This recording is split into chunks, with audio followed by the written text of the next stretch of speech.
Well, we've got a bit of a silly situation going on here. It's very warm today, but there's a gale blowing. And the two male turkeys have decided to have a punch-up. And the guineas decided to have a punch-up too. But then the guineas tried to stop them. I don't know if they're going to do it again, but it was quite hilarious seeing these two turkeys punching the hell out of each other with their feet, and the guineas jumping up and pecking their heads to try and stop them. But then they, as I say, they'll fight amongst themselves as well, but they're going to not do it now. Absolutely typical. And I know I've got a camera going, so I decided that's that. Absolutely typical. Well, they're going for it again.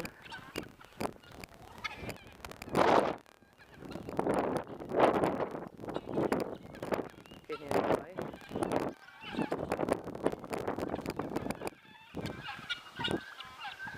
I think the guineas only get involved when the turkeys start kicking out with their feet.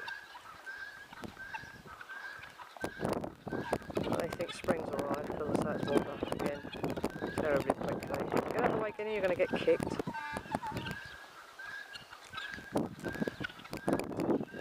No, they're going to go eat. So no, they're not. The big one's decided. That big one there at the back, he must weigh about 10 kilos. He's absolutely huge. I mean, not so much huge, he's just extremely heavy. So he'll be a nice big turkey.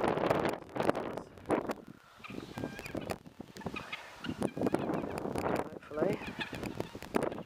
Should taste quite strong as well because I'm over a year old now. Just hope that the weather gets cool again so I can hang him for at least a week. Otherwise he'll be as tough as hell, I expect. There's something like last year. Maximum hanging 4 days, and even that was risky, and that was in the house in the utility room. That was quite cool, but I had to leave the window open all night to keep the temperature down.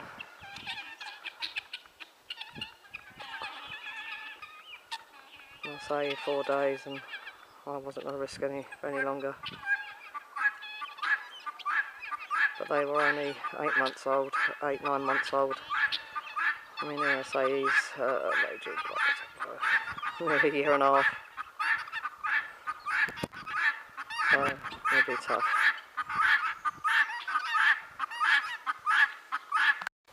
And Rooster's decided he's not having nothing to do with any of it. Just going to mind his own business over there. Poor Rooster, I don't know if he got nobbled as well, probably. They don't seem to care who they kick out at when they're fighting male turkeys. Everything gets bowled over. And when they kick out, they really do. I've been at the receiving end of just 1 foot, and that was enough. I thought I'd lost my arm. Oh, I think they might settle now a bit. Oh, guineas are going to go for a ride on the old, I don't know what that is. It's not a plough, it's a scrape up the ground. It's not a harrow. So I've got my pigeons again. Bless them. Oh. They are funny, these guineas. There was a whole lot up there the other day, and one sitting in the seat thing. All they needed was something to pull it. That would have been away. Well, it's only got 1.5 wheels. Wouldn't have got very far. Just a very quick update on the guineas. It's now nearly the end of September, and they're all beginning to get their white faces, so it won't be long before I can start moving some of them on. To date I've sold 30, well 30 are spoken for, so that's great. As you can see, the small ones still decide they're going to get out. They drive me insane because I've given them a bigger enclosure. I've fenced off all of that there. Well, if you move down, old girl, there comes back through the fence with a bit of luck. You can get out, you can get back in. They're very nearly just too big to get through there. Where's the 4th one? Decided to go up there. Oh my God, give me strength. Oh well, I can stay there. So they've got all this patch now to play in. So that's much healthier for them, lots of natural food, etc. So I can cut down on the feed a little. Probably another 3 weeks, a month, and that'd be that. Old Maude's out with them all. We've had big problems with broken shoulder and toes there. Toes is the one to the right, she's got blackhead, so we're treating her with cat's claw. And broken shoulder 4 days ago, every time she went past me, she had the most revolting smell about her, and she didn't look very happy. So grabbed her, had a look, investigated, and what's happened is that the bone, the ball of her shoulder has come through the skin. It's clean, it's dry, there's no maggots, but obviously it's festering, so I'm spraying her every night with quite a strong dilution of tea tree, and she's on cat's claw too, and she's much better now. Last night when I administered to her, the smell had very nearly gone. Everything's looking a lot healthier under her wing, and as you can see, she's quite bright, but she's toes is looking a bit better too. She's got another 2 days of treatment to go though, but they're improving. The little female turkey, the sister of the 2 baby turkeys, the one that male I lost, she went down with blackhead about 3 weeks ago. I honestly thought she was going to die. She was in a desperate state. I didn't take her out of the pen and put her in a box. I thought, no, I think I probably killed her brother by doing that, the stress, because they weren't reared in the house, so it was all completely strange and foreign to him, and what with being raped by his 2 chicken brothers, and then me bringing him into the house, into an environment he's never seen in his life before, that's what killed him. And I can categorically say that's what killed him, because after 4 days of treatment with her, to the point where she couldn't even really stand up and walk properly, let alone eat, the 4th day she was a lot better and was trying to eat. By the 5th day you wouldn't think anything had ever been wrong with her. So good old cat's claw, egg yolk and natural yoghurt. I was only giving it to her once a day, and she was fine, and she's gone on from strength to strength. So I can categorically say that I killed brother by bringing him in. So if they're not reared in the house and they get sick, then they stay in the environment they're used to. I'm not gonna do that again ever. So these 2 aren't looking too bad. Broken shoulders probably be her last treatment tonight, and we'll see how she goes. Toes there, I'll give her another 2 days of cat's claw, but she's a lot better. Yesterday they were just both standing hunched and not doing anything. Yesterday morning, yesterday evening, broken shoulder was looking a lot brighter, but toes wasn't eating, she wasn't doing anything. She was trying to eat this morning but didn't really want to know, but she's looking a lot better now. So hopefully that's that. I'm saying in about another 3 weeks, a month's time, hopefully I can move 30 of these little sweeties on and make a big difference to my purse. Oh, you finally got back through the fence, did you? Good. But they've got a lovely big enclosure now, so they're more than happy. They're very content. The 4 chicks that well, the only ones, well, 3 of the 4 chicks, the only ones that hatched, and the ones I had in the incubator because the hen decided to go off brood. I lost another little female 2 days ago. For some reason she had I don't know if it was deformity or dislocation. I don't think it was a break. I think it was either a deformity or a dislocation of her bottom beak. It's twisted right over to one side.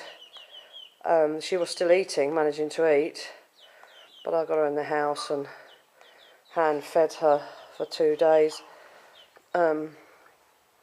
with a syringe and very liquidized food, and then I taped her beak up. I moved it over very gently and taped it, try and get it level with the top beak. It didn't quite achieve getting it level, but it was better.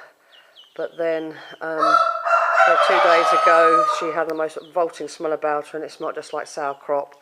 I was given her natural yoghurt in with the liquidised food to try and act against that, just in case her compromised situation was going to cause a problem.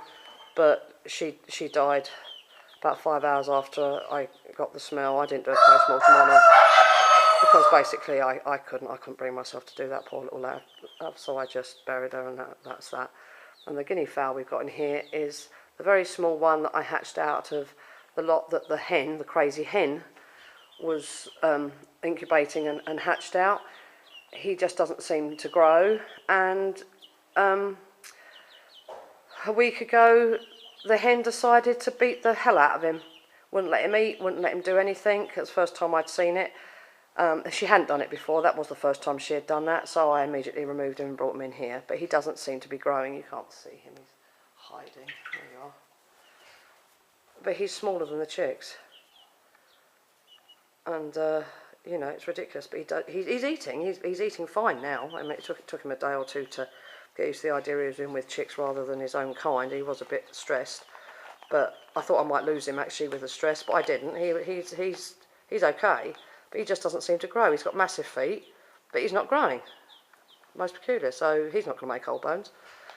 But I'll just keep him in a civilised situation like this until either dies or grows. And there we are. Here's last chicks, 14. 2 little black sweeties died, little happy crosses. They didn't make it.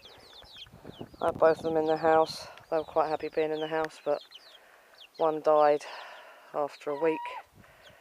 The other one died the following day. I brought the other one back out here with Mum, and that was out here for about 3 or 4 days back with Mum, and then that was dead in the nest one morning on its back.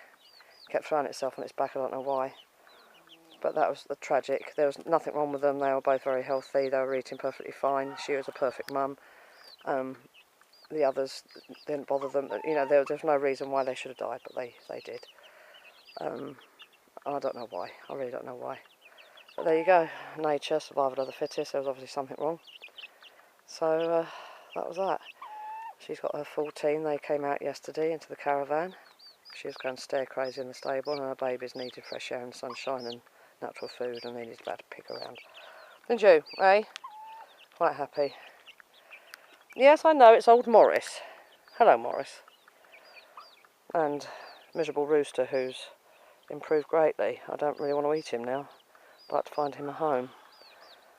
Good home. Look at those spurs. My God, he's got some spurs on him. Jesus. He's hit me 3 times with those. Downright crippled me. But there we are. Now, there's the hen. Turn this off for a sec. Right, there's Crazy Hen and her guineas. Brothers and sisters of the little one in with the chicks. Look at the size of them. The smallest one is that one right over the back there. And look at the size of them compared to him or her. Absolutely ridiculous. So, I'll say that one will not make old bones. I mean, just look at the size of them. They're almost as big as the lot. Well, some of them are almost as big as the lot that are nearly ready to go. So that one's a bit puny, but still 3-4 times the size of the one in the stables. I don't know quite what's going on there, but there we are. It's not me to ask why. I just do my best and pick up the pieces. I've got 19 guineas out here with old Morris and Brutus, the rooster. They're going every night to fatten.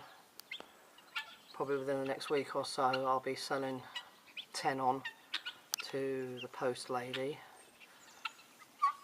They're all coming up to see me now.